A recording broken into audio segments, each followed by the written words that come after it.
Erakusketa hau da hori, Intxaurrondoko kulturetxeak eskatutako enkargu bat, martxoan 8. bueltan. Orduan behi planteatu ziaten nahi zutela emakume eta kirolari buruzko erakusketa bat. Beraiek planteatu ziatenari buelta pixka bat eman diot edo kasik jarri deden hankaz gora, ze beraiek planteatzen zuten zan pixka bat ze zailtasunak dauzkagun emakumeak kirola iteko, oso galdera tipiko da, igual horri ja buelta eman behar diogu eta beste nunbaitetik heldu, eta esan bai, zailtasuna ditu, baina igual gu kirola egiteko era ere beste bat da, eta kontatu ezagun hori, Orduan hitzein dut, zertarako nun egiten dugune, ze espazioak diren guretzat segurua, nun egiten dan, zergatik egiten dugun, zertarako balio digun kirola emakumei, ze referente ditugun, ze referente falta dauzkagun, gehien bat erreferenteak baino erreferente faltak,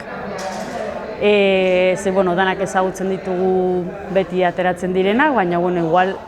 erreferente berriak sortzearena zen nire aposturik handiena.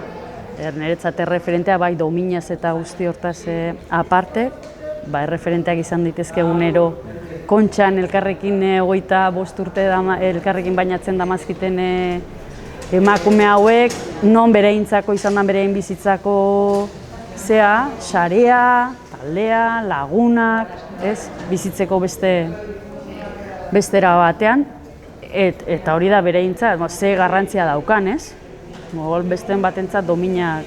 besteari garrantzirik kendu gabe, dominena eta asunt hori dana. Eta gero, justo beste puntan, hau da, adin txikikoak, adin txikiko